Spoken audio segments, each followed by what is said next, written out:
this video, we'll develop a solid intuition about perceptron, which is the fundamental concept of deep learning.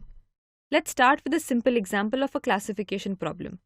Our aim here is to predict whether the loan should be approved or not, depending on the salary of a person.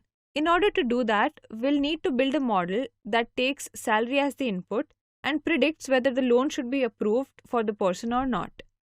Suppose your bank wants to reduce the risk of loan default and hence decides to roll out loans to only such individuals who have a monthly salary of 50,000 and above. In this case, we want the model to learn to check whether the salary input, which is represented as X here, is greater than 50,000 or not. Here are the tasks that we want our model to perform.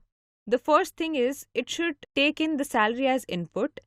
Next, it has to check whether the given salary is greater than 50,000 or not. And if the salary is more than 50,000, only then give an output as yes. Effectively, this model takes in some input, processes it, and generates an output. This is similar to what is happening in a biological neuron. It takes in inputs through the dendrites, processes the provided information, and generates the output. You can see the similarity, right? Thus, the model that we are talking about can also be called a neuron. Coming back to our loan example, let's have a closer look at each of these tasks, starting from the input.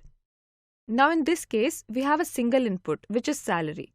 But in general, we can have multiple features like applicant salary, salary of father, or spouse salary that can be a deciding factor to approve the loans.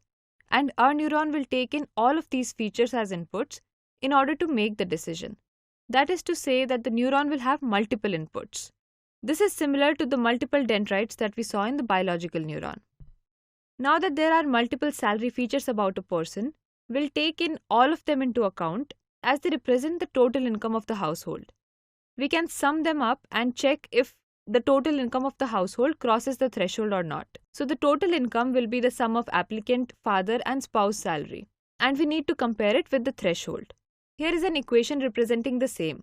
We have x1, x2, and x3 as the input features, and we want to check if their sum crosses the particular threshold, which is 50,000 in our case.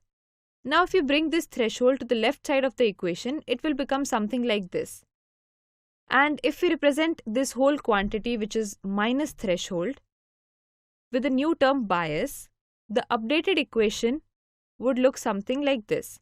We'll have the sum of four quantities, which is x1, x2, and x3, and note that the bias is actually minus threshold. Now, this quantity, which is bias, although we have selected it arbitrarily here, it is actually something that the neuron learns from the underlying data. If the input exceeds the magnitude of the bias, we want the neuron to give the output as yes. That means the loan can be approved to this person. This event is known as firing of a neuron.